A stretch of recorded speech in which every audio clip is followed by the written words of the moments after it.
الحمد لله نحمده ونستعينه ونستغفره ونؤمن به ونتوكل عليه ونعوذ بالله من شرور انفسنا ومن سيئات اعمالنا. دا او د څلور فرائض دي په هغه کې دا څلور فرضو کې کله چا څخه یو فرض هم پاتې شو یا دوه پاتې شو هغه فرض هغه منځ نه دی پوره شوی هغه اودس نه دی پوره شوی لہذا هغه انسان به د سره څخه اودس کوي. د لمانځه اول فرض هغه چې دی مخ منزل دی هغه که زنانه وي که نارینه وي د مخ څومره منزل فرض دی د دې مقدار ته تاسو قدر شایم قدرمنو د تندي د ویښتانو څخه بیا د زنې تر ختمېدو پورې زنه چې چیرې ختمه شي چې مخامخ ته انسان ګوري چې د زنه تر کومه حده پورې ویني دا زنه ده د هغه څخه وروسته لاندې بیا دا په زنه کې نه دی حساب دومره مقدار مخ منزل دا فرض دی. او دغه رنګه د یوه غوښ چې کومه دا نرمه غوښه ده دا غوښ چې شروع کېږي د دا مقدار څخه بیا د بل غوښ تر مقداره پورې چې کوم دا نرمه غوښه ده د غوښ نرمۍ ورته وایي دومره مقدار شاوخوا مخ منزل دا فرض دی. یو واره منزل فرض دی درې واره منزل دا سنت. د اودس دویم فرض چې دی هغه دواړه لاسونه سره د لیڅو دغه د لیڅو سره چې کوم موږ تاسو ژیرۍ ورته وایو په پښتو کې د دې سره لاسونه یو واره منزل دا فرض دی او درې واره منزل دا سنت. قدرمنو بیا واورئ د مخ چې کوم مقدار ما در وښوي دا یو واره منزل فرض دی درې واره منزل سنت دی او د لاسو سره د لیڅو سره د ژیریو دا یو واره منزل دا فرض دی او درې واره منزل دا سنت دی. او د اودس دریم فرض هغه پر سر باندې مسح کول دی. پر سر باندې مسح کول هغه د اودس د فرائض څخه دی. ته د یو چا څخه پاتې شو د هغه اودس نه دی صحیح چې اودس نه دی صحیح نو لمونځ خو هم د اودس لپاره داسې دی لکه د کمرې دپاره چت نو چې کله کمره نه وي بیا چت هم نشي کېدی نو چې کله اودس نه وي بیا لمونځ نشي کېدی. لہذا دا مسح چې ده دا دریم فرض دی د اودس هغه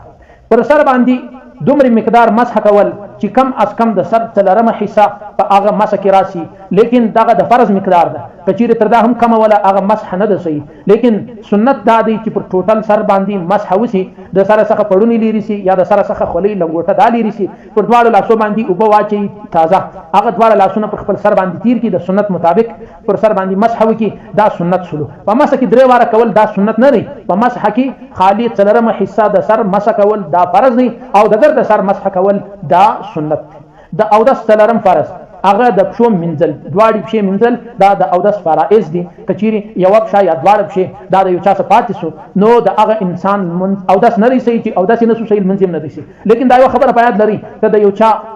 په پښه کې تعذیب وي یا د یو چا په پښه کې دا توره داګه وي یا دارنګه په پښه کې یو داسې شی اچولی چې هغه د پښې څخه اوبه راګرځوي یا په لاس کې ګوتکې وي یا په لاس کې بنګړۍ وي یا په لاس باندې یو داسې شی اغوستی وي چې هغه به د انسان و پوست ته و چمړې ته اوبه نه پرېږدي یا په نوکانو کې یو رنګ لګولی وي هغه که د نوکانو رنګ وي هغه که هر شی وي چې د انسان د جسم څخه د انسان د چمړې څخه اوبه راګرځوي د هغه انسان اودس نه دی صحیح چې اودس یې نه شو صحیح د هغه لمونځ هم نه دی صحیح. خصوصا چې کومې زنانې دا وړه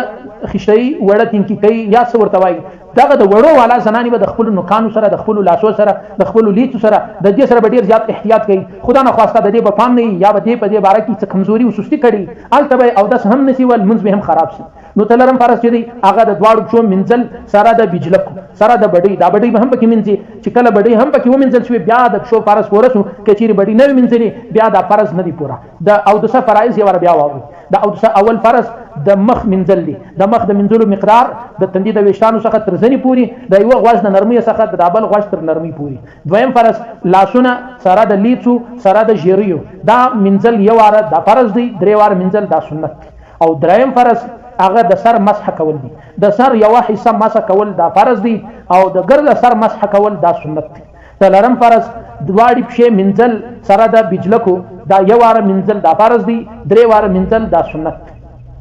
نو تاسو به کوشش کوئ چې تاسو لمونځ هم د سنت مطابق وکړي او داس هم د سنت مطابق وکړي. ولې دا سنت چې دی دا کوچنۍ خبره نه ده دا د نبی علیه الصلاة والسلام طریقه ده چې کله موږ د نبی علیه السلام پر طریقه باندې اودس وکړو نو زموږ هغه لمونځ زموږ هغه اودس هغه زموږ د ټولو ګناهو د معافۍ دپاره الله پاک قبلوي او زموږ ګناوې را معافوي. ولې په حدیث شریف کې راځي وایي یو لمونځ د اول لمانځه تر وخته پورې چې ته ګناوې شوي وي د هغه ټولو دپاره د بخشش ذریعه ګرځي. نو چې موږ تاسو اودس او لمونځ د سنت مطابق وکړو بیا به انشاءالله زموږ تاسو لمونځونه زموږ تاسو دپاره د ګناوو د بخشش ذریعه الله پاک جوړوي.